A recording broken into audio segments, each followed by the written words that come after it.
Hello dear student, good morning all of you. आप लोग कैसे हैं? हमें उम्मीद है आप लोग स्वस्थ होंगे, मस्त होंगे, अपने घर पे सुरक्षित होंगे।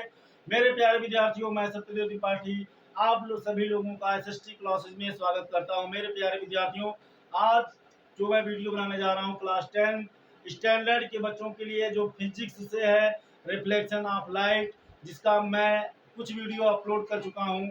आज का जो मेरा टॉपिक है गोलीय दर्पण। गोलीय दर्पण का मैं डिफिनेशन इसके नेक्स्ट वीडियो में डाल चुका हूँ। गोलीय दर्पण क्या होता है? किसी कांच के खोखले गोले का कटा हुआ भाग होता है जिसके एक जिसके एक पृष्ठ पर लेप लगा दिया जाता है और दूसरा पृष्ठ जो होता है वो परावर्तक तल होता है। अर्थात ऐसा दर्पण जिसमें जिसमें प्रकाश का परावर्तन दब जिसमें प्रकाश का परावर्तन गोलीय सतह से या तल से या पृष्ठ से होता है, उसे गोलीय दर्पण कहते हैं। तो प्यारे विद्यार्थियों, मेरा जो गोलीय दर्पण होता है इसका मैं वीडियो अपलोड कर चुका हूँ। चलिए, जो मेरा गोलीय दर्पण होता है ये दो प्रकार का होता है। कैसे बनेगा देखिए।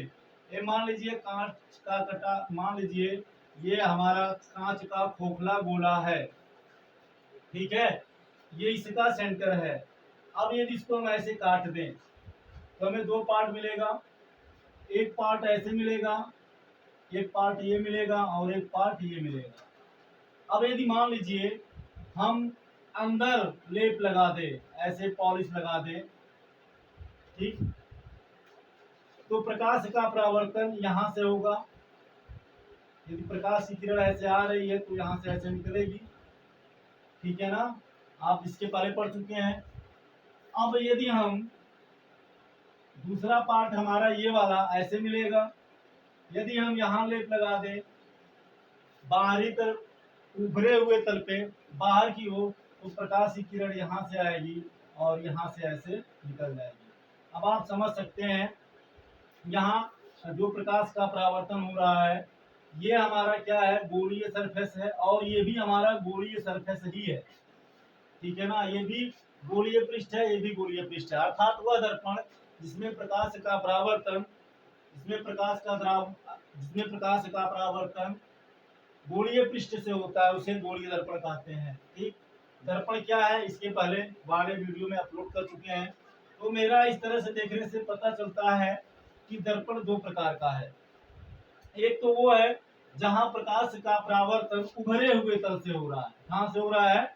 उभरे हुए। डियर स्टूडेंट्स, ये मेरा जो तल है ये कैसा है? उभरा हुआ, उभरा उभरा तल।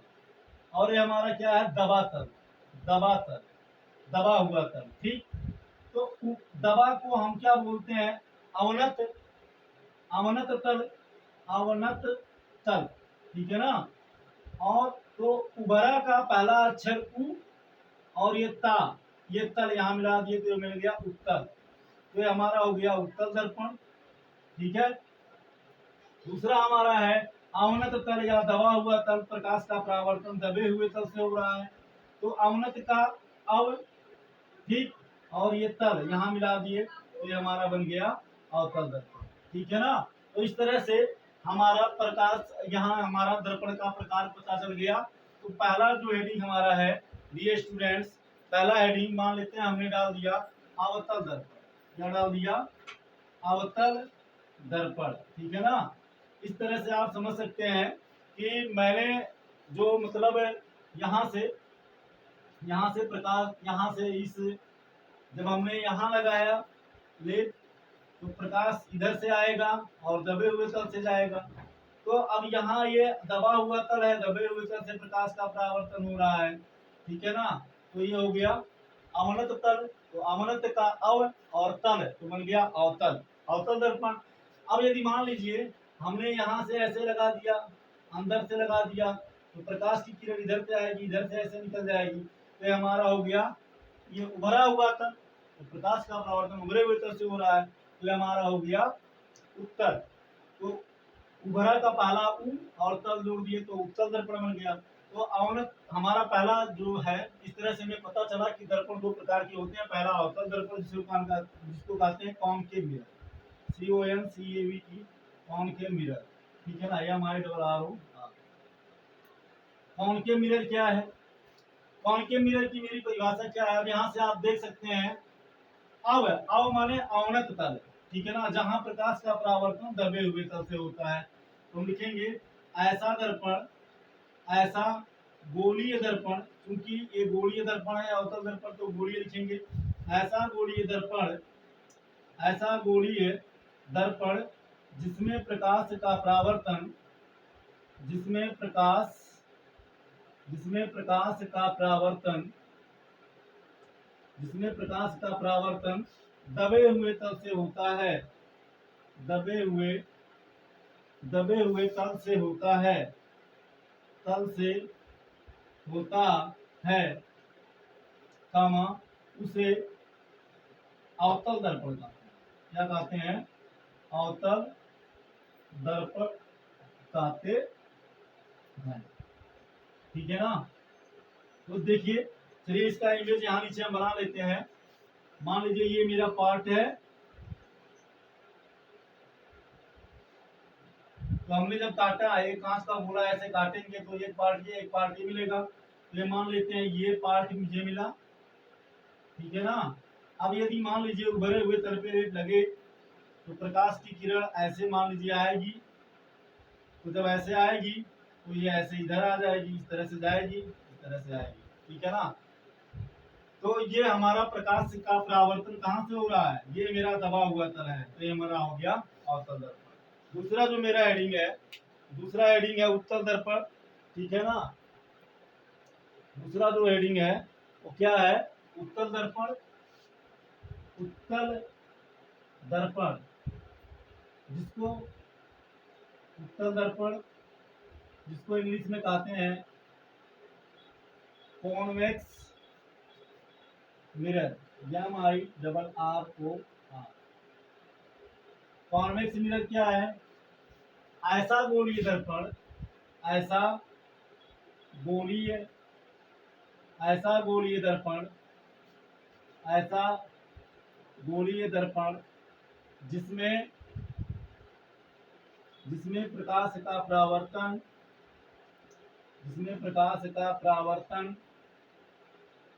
उभरे हुए तल से होता है, उभरे हुए तल से होता है, कामा उसे उत्तल दर्पण कहते हैं, उत्तल दर्पण कहते हैं। बात समझ में आई, ठीक है। इसका भी फिगर हम बना लेते हैं। मान लीजिए ये है और यहाँ लेप अंदर की ओर लग गया, तो प्रकाश की किरण मान लीजिए ऐसे आ रही है, ठीक है, तो ये ऐसे क्या होगी, निकल जाएगी। तो यहाँ प्रकाश की किरण का परावर्तन मान लीजिए यहाँ से ऐसे आई तो निकल गई, तो कहाँ से हो रहा है, उभरे हुए तल से हो रहा है, तो ये हमारा हो गया उत्तल दर्पण। तो मेरे प्यारे विद्यार्थियों, एक क्लास 10 में ये प्रश्न बन सकता है। प्रश्न कैसे बनेगा, प्रश्न इस तरह से बनेगा, जैसे पहला प्रश्न ये बन सकता है, गोलीय दर्पण किसे कहते हैं। तो गोलीय दर्पण किसे कहते हैं, तो गोलीय दर्पण क्या है, ऐसा दर्पण जिसमें प्रकाश का परावर्तन गोलीय पृष्ठों से होता है, गोलीय दर्पण कहलाता है। अब प्रश्न ऐसा भी बन सकता है कि गोलीय दर्पण कितने प्रकार का होता है। तो वहां हमारा यदि हम लेप दबे हुए तल पे लगा दें, अंदर की ओर लगाते हैं, तो प्रकाश का परावर्तन उभरे हुए तल से होता है, तो हमारा उत्तल दर्पण कहलाता है। और यदि हम लेप या पॉलिश उभरे हुए तल पे लगा दें, तो प्रकाश का परावर्तन दबे हुए तल से होता है, तो जिसे हम अवतल दर्पण कहते हैं। तो ये स्टूडेंट्स, यहाँ से ये 3 तरह के क्वेश्चन बनेंगे, ठीक है ना। अवतल दर्पण, उत्तल दर्पण और गोलीय दर्पण। या ऐसे भी बन सकता है, गोलीय दर्पण किसका बना होता है। तो इसका आंसर आपका क्या हो सकता है, गोलीय दर्पण किसी कांच के खोखले गोले का कटा हुआ एक भाग होता है, जिसके एक पृष्ठ पर 2 पृष्ठ होंगे ना। एक जैसे मान लीजिए गोलीय दर्पण है, इसको हमने ऐसे काटा तो 2 पृष्ठ मिलेंगे, एक पृष्ठ ये है बाहर वाला, एक पृष्ठ अंदर वाला। तो गोलीय दर्पण किसी कांच के खोखले गोले का कटा भाग होता है, जिसके एक पृष्ठ पर पॉलिश लगी होती है, तथा दूसरा पृष्ठ क्या होता है, दूसरा पृष्ठ जो होता है वहां से प्रकाश का परावर्तन होता है। तो ये हमारा हो गया गोलीय दर्पण। तो ये इस तरह के प्रश्न आपके बन सकते हैं। समतल दर्पण के बारे में वीडियो में अपलोड कर चुका हूँ। चलिए इसका फटाफट स्क्रीनशॉट लीजिए, फिर इससे संबंधित कुछ परिभाषाएं हैं उसके बारे में हम जानते हैं।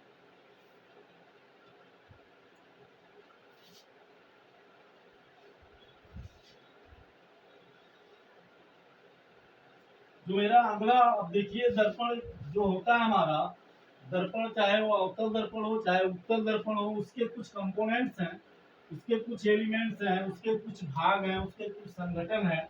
वो कौन कौन है उसके बारे में हम अब चर्चा करेंगे। ठीक है ना। कि हमारा जो दर्पण होता है गोलीय दर्पण, चाहे वो अवतल दर्पण हो चाहे वो उत्तल दर्पण हो, उसमें क्या क्या होते हैं, कौन कौन से पार्ट होते हैं, उसका क्या डिफिनेशन है, इसके बारे में अब हम विस्तृत रूप से चर्चा करेंगे। तो मेरा जो पहला आता है वो होता है, पहला हेडिंग मेरा है दर्पण का ध्रुव। दर्पण का ध्रुव, दर्पण का ध्रुव। ठीक है, ये हो गया poles, pole of mirror, pole of mirror, MIRRO। ठीक है। अब इसके बाद में दर्पण का ध्रुव किसे कहते हैं? तो डियर स्टूडेंट्स, ध्रुव किसे कहते हैं? आप इसको यहाँ दर्पण का ध्रुव छोड़ दीजिए। ध्रुव क्या होता है? ध्रुव वह होता है, ध्रुव वह पॉइंट होता है कि जिसके चारों तरफ कोई वस्तु नाचने के लिए स्वतंत्र हो जाए या फ्री हो जाए, बैलेंस हो जाए। तो यदि आपसे पूछा जाए, यदि इसको ऐसे रख दिया जाए तो इसका ध्रुव क्या होगा? तो डियर स्टूडेंट्स, आप ऐसे रखेंगे इस तरह से, तो हम यदि हम इसको ऐसे रखें तो इस पॉइंट पर ये ध्रुव का काम करेगा। क्यों करेगा? क्योंकि इस पॉइंट पर यह ना तो इधर झुक रहा है ना तो इधर झुक रहा है। तो कहने का मतलब ये हमारा ध्रुव होगा। तो जो ध्रुव होता है, ध्रुव किसी भी वस्तु का ध्रुव वह बिंदु होता है जहां से वह उसे दो बराबर भागों में डिवाइड करता है। तो इस तरह से मेरा परिभाषा बन गया कि क्या परिभाषा बना? दर्पण, जो मेरा दर्पण होता है, दर्पण का जो परावर्तक, दर्पण का परावर्तक पृष्ठ होता है, उसका मध्य बिंदु जो होता है उसी को हम दर्पण का ध्रुव कहते हैं। तो यहाँ हम लिखते हैं दर्पण, इसका जो डिफिनेशन होगा, परिभाषा होगा, दर्पण, दर्पण के परावर्तक पृष्ठ, दर्पण के परावर्तक पृष्ठ के मध्य बिंदु को, के मध्य बिंदु, के मध्य बिंदु को दर्पण का ध्रुव कहते हैं। दर्पण का ध्रुव कहते हैं, दर्पण का ध्रुव कहते हैं। ठीक है ना। देखिए हम इसको फिगर से समझ लेते हैं। जैसे मान लेते हैं ये मेरा है, ये मान लेते हैं ये मेरा है, ये कौन सा है? अब प्रकाश की, यहाँ देखिए लेप कहाँ लगा है? उभरे हुए तल पे। तो प्रकाश का परावर्तन कहाँ होगा? दबे हुए तल पे। तो ये देखिए, ये हमारा हो गया अवतल दर्पण। क्या हो गया? अवतल दर्पण। क्यों? क्योंकि प्रकाश का परावर्तन यहाँ से होगा। समझ रहे हैं कि नहीं समझ रहे हैं? प्रकाश का परावर्तन दबे हुए तल से होगा। तो दबे हुए तल से मतलब अवनत तल, तो अवनत का अव, फिर तल जोड़ दिए, अवतल हो गया। तो ये हमारा हो गया अवतल दर्पण। ठीक है ना।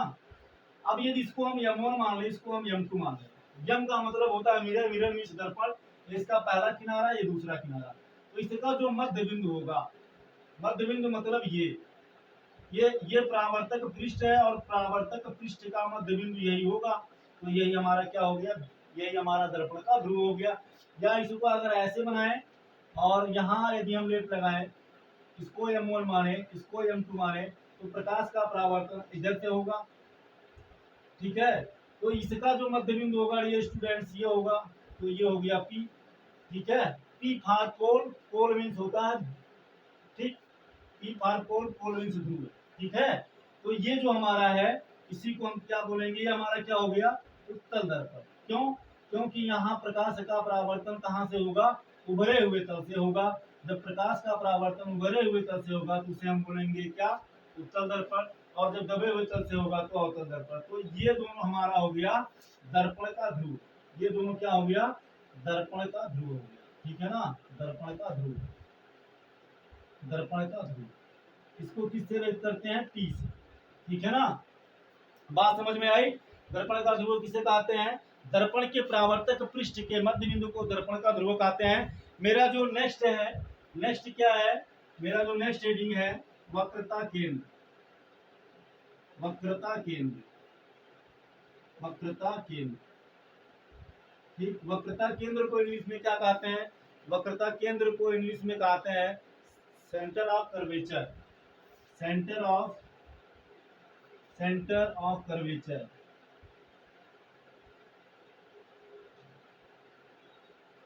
Centre of curvature. वक्रता केंद्र क्या है?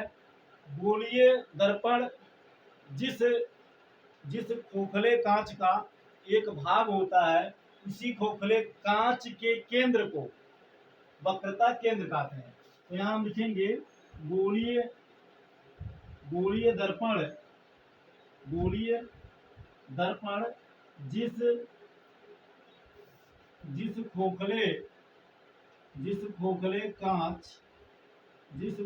कांच का भाग होता है, का भाग या हिस्सा होता है, उस खोखले गोले के केंद्र को, खोखले गोले के केंद्र को वक्रता केंद्र कहते हैं। वक्रता केंद्र कहते हैं, ठीक है ना। चलिए इसको हम फिगर से समझते हैं। फिगर से कैसे समझते हैं? मान लीजिए ये हमारा है दर्पण, ठीक है ना, ये मेरा दर्पण है। तो यदि हम यहाँ ऐसे लेप लगा दें तो आप समझ सकते हैं कि यदि इसको हम ऐसे गोला बनाएं तो ये ऐसे बनेगा, इस तरह से, है ना। अब ये जो दर्पण है हमारा, ये जो मेरा दर्पण है, इसी गोले का कटा हुआ एक भाग ऐसे हमने काट करके इसको ऐसे क्या किया है, निकाल लिया है। लेकिन इस गोले का जो सेंटर होगा ये होगा। तो ये जो सेंटर है इसी को हम क्या कहेंगे? वक्रता केंद्र कहेंगे। इसी को क्या कहेंगे? वक्रता केंद्र, ठीक है ना। यही हमारा सेंटर ऑफ कर्वेचर है। क्योंकि ये हमारा दर्पण है, लेकिन ये जो दर्पण है ये इस गोले का कटा हुआ भाग है, और इस गोले का जो सेंटर है ये है, इस गोले का जो सेंटर है ये है, ठीक है ना। तो ये जो सेंटर है, इसी सेंटर को ही गोलीय दर्पण जिस खोखले गोले का कटा हुआ भाग होता है, उस खोखले गोले को सेंटर मतलब केंद्र को ही वक्रता केंद्र कहते हैं। बात समझ में आई? चलिए ठीक है, फटाफट स्क्रीनशॉट लीजिए, फिर आगे देखते हैं। इसके बाद में जो मेरा नेक्स्ट टॉपिक है वक्रता। हमारा दर्पण का ध्रुव हो गया, वक्रता केंद्र हो गया। अब इसके बाद में हम चलते हैं वक्रता त्रिज्या। वक्रता त्रिज्या, ठीक है ना। वक्रता त्रिज्या,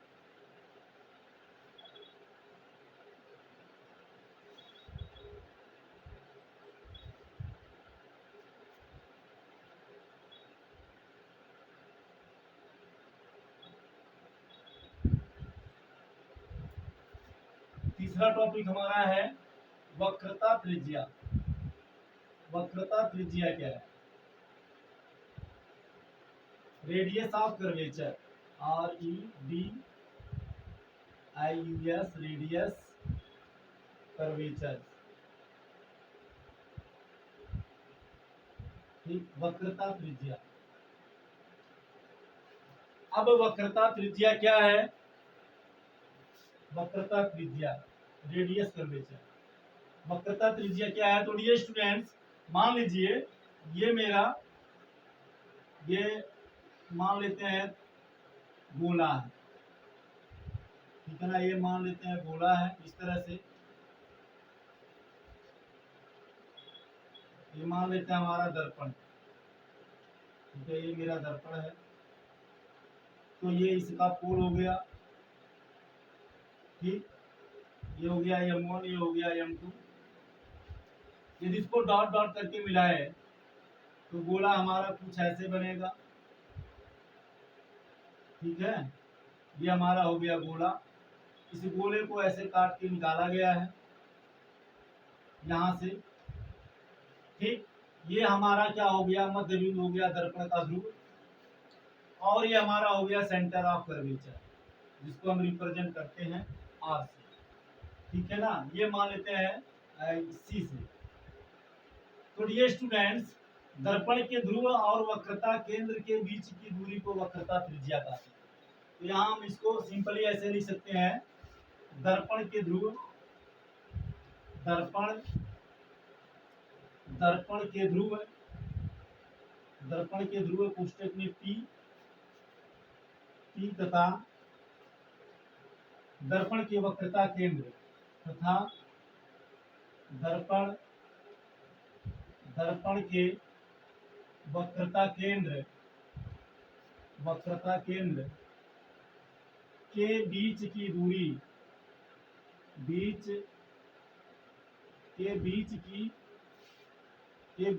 दूरी को वक्रता त्रिज्या कहते हैं, वक्रता त्रिज्या कहते हैं, वक्रता त्रिज्या कहते। बात समझ में आई। इसे देखिए, किसी किसी बुक में स्मॉल आर भी लिखा है, कैपिटल आर भी लिखा है, जो भी आप चाहें लिखने, हम कैपिटल आर लिख दे रहे हैं। कैपिटल आर से व्यक्त करते हैं, ठीक है, व्यक्त करते हैं। अलग अलग राइटर की बुकों में, एनसीईआरटी में कुछ मिलेगा और कुमार मित्तल में देखेंगे तो कुछ और मिलेगा। तो अलग अलग आप प्रकाशन में आप देखेंगे तो अलग अलग मिलेगा, लेकिन चाहे स्मॉल हो चाहे कैपिटल हो, आर मीन्स रेडियस ही होता है, इसलिए इसे आर से व्यक्त किया जाता है। चाहे आप स्मॉल आर लिखिए चाहे कैपिटल आर लिखिए, कोई दिक्कत नहीं है। तो ये आप बात आपके समझ में आई क्या। वक्रता त्रिज्या क्या है, दर्पण के ध्रुव और दर्पण के वक्रता केंद्र के बीच की दूरी, ये जो है यही हमारा क्या है, वक्रता त्रिज्या है, जिसको हम आर से व्यक्त करते हैं। बात समझ में आई। जो मेरा नेक्स्ट टॉपिक है, नेक्स्ट टॉपिक हमारा जो है वो है अभिलंब। क्या है, अभिलंब।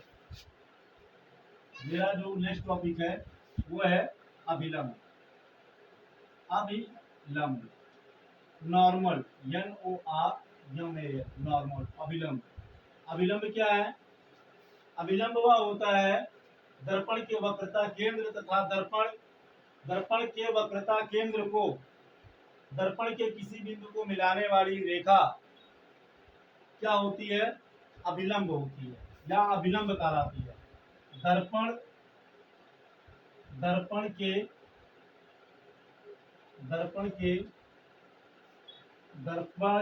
वक्रता केंद्र को दर्पण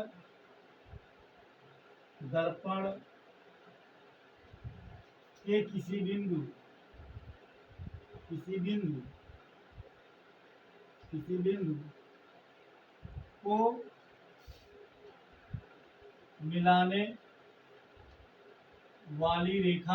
किसी बिंदु को मिलाने वाली रेखा खंड अभिलंब कहलाती है। क्या कहलाती है, अभिलंब कहलाती है, ठीक है ना। या अभिलंब होती है, आप ऐसे भी लिख सकते हैं, दर्पण के वक्रता केंद्र को दर्पण के किसी बिंदु को दर्पण के वक्रता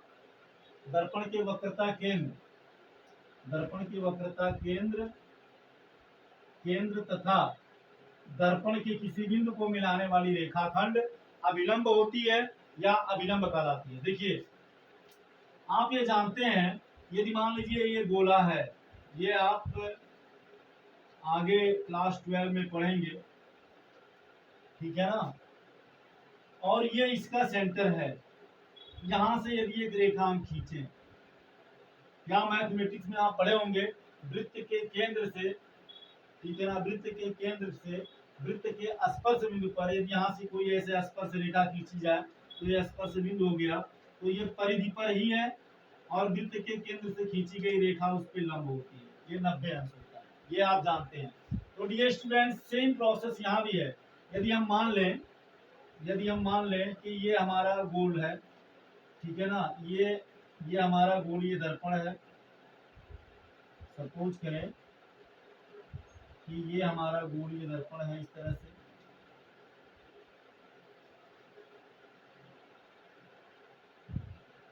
ये मान लेते हैं ऐसे, यहाँ से ये गोलीय दर्पण है। तो अब ये हम देखेंगे, ये इसको ऐसे ऐसे मिलाएं तो ये गोला हमें कुछ ऐसे मिलेगा।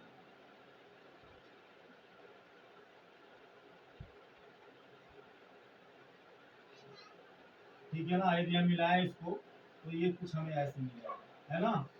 तो अब आप समझ सकते हैं, आसानी से, कोई दिक्कत नहीं होगी। तो ये हमारा दर्पण का ध्रुव हो गया P, ये हमारा M1 पहला, ये M2 दूसरा छोर। अब देखिए ये इसका सेंटर है, ये इस गोले का सेंटर है, जिसे हम वक्रता केंद्र या सेंटर ऑफ कर्वेचर कहेंगे। अब इसको ऐसे डॉट डॉट करके मिला देते हैं, हमारी वक्रता त्रिज्या हो गई।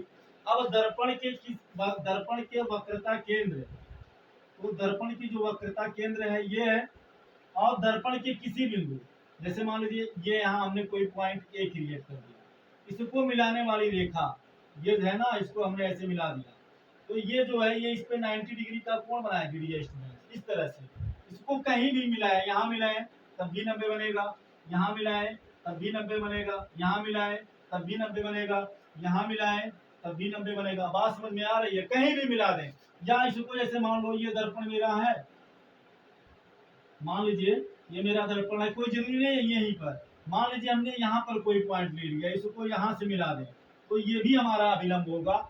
या इसको हम यहाँ कोई पॉइंट एज्यूम करें और इसको यहाँ से मिला दें तो ये भी हमारा क्या होगा, अभिलंब होगा। या इसको यहाँ से मिला दें तो ये भी हमारा क्या होगा, अभिलंब होगा। तो ये सब जो सारी रेखाएं हैं ये सब क्या है, अभिलंब है। ये सब क्या है, अभिलंब। बात समझ में आई? दर्पण के वक्रता केंद्र था दर्पण के किसी बिंदु को मिलाने वाली रेखाखंड। तो ये जो है, या ये जो रेखा है, ये क्या है हमारी, ये सब रेखाएं, ये रेखा या ये रेखाखंड या ये रेखाखंड या ये रेखाखंड, ये सब क्या है, ये स्टूडेंट्स ये हमारा क्या है, अभिलंब है। बात समझ में आई? दर्पण के किसी बिंदु, तो ये तो हमारा, ये हमारा वक्रता त्रिज्या है। दर्पण के किसी बिंदु को तथा दर्पण के वक्रता केंद्र को मिलाने वाली जो रेखाखंड होती है उसी को हम क्या बोलते हैं, अभिलंब या नॉर्मल बोलते हैं। चलिए फटाफट स्क्रीनशॉट लीजिए। उसके बाद में नेक्स्ट हमारा जो टॉपिक है उसको देखते हैं। मेरा जो नेक्स्ट टॉपिक है वो है मुख्य अक्ष। 5 नंबर है मुख्य अक्ष। ठीक है,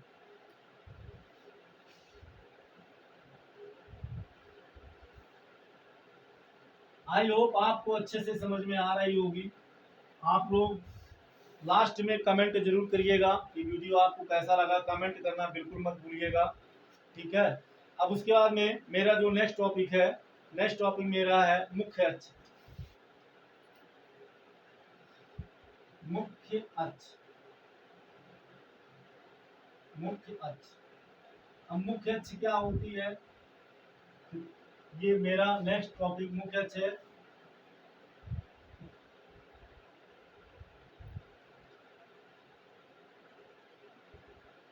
प्रिंसिपल एक्सेस, मुख्य अक्ष क्या है? तो ये स्टूडेंट्स जो मेरा मुख्य अक्ष होता है, मुख्य अक्ष दर्पण के ध्रुव तथा दर्पण के वक्रता केंद्र को मिलाने वाली सीधी रेखाखंड जो हमारी होती है उसी को हम मुख्य अक्ष कहते हैं। तो डियर स्टूडेंट्स यहाँ थोड़ा सा कंफ्यूजन है, आप कहेंगे सर वक्रता त्रिज्या में भी यही आप बताए और मुख्य अक्ष में यही बताए। डियर स्टूडेंट देखो, वक्रता त्रिज्या क्या है, दर्पण के ध्रुव और वक्रता केंद्र के बीच की जो दूरी है वो मेरी वक्रता त्रिज्या है। लेकिन अगर कोई रेखा दोनों को मिलाकर आगे और बढ़ जा रही है, ठीक है ना, जैसे मान लीजिए ये मेरा दर्पण है, इस तरह से ये लेप लगा दिया गया है, ठीक है ना, इस तरह से ये लेप लगा है, और ये मेरा गोलीय दर्पण है, ये मेरा गोलीय दर्पण है, ये मेरा गोलीय दर्पण है, ठीक है ना। ये है हमारा M1 और ये है हमारा M2, ठीक, M1 है और ये M2। ये इसका जो मध्य बिंदु है, ये दर्पण का मध्य बिंदु है, ये किससे व्यक्त कर दिया हमने, P से, और ये इस गोले का सेंटर हो गया। अब इसको मिलाने वाली जो रेखा है, ठीक है ना, तो यहाँ से यहाँ तक की जो दूरी है ये तो वक्रता त्रिज्या है, लेकिन इसको मिलाने वाली रेखाखंड जो आगे की ओर और बढ़ा आगे की ओर भी बढ़ा सकते हैं, यहाँ तक हो, यहाँ तक हो या और आगे हो, तो कहने का मतलब उसी को हम मुख्य अक्ष कहते हैं। तो आप इस तरह से लिख सकते हैं, दर्पण के ध्रुव तथा वक्रता त्रिज्या को मिलाने वाली सीधी रेखा मुख्य अक्ष कहलाती है। तो यहाँ से जो मेरा परिभाषा बनेगा, ये मेरी हो गई, ये मेरा हो गया मुख्य अक्ष, ठीक है ना। तो ये हमारा जो परिभाषा बना दर्पण के, ये मेरा जो परिभाषा बना दर्पण के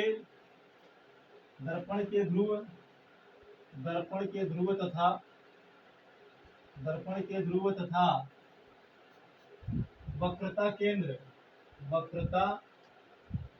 वक्रता केंद्र को मिलाने वाली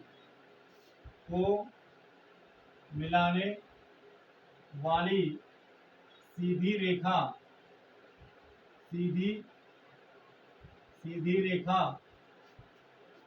दर्पण की मुख्य अक्ष कहलाती है। दर्पण गोलीय दर्पण की, या ऐसे डाल दीजिए, मिलाने वाली सीधी रेखा मुख्य अक्ष कहलाती है। मुख्य अक्ष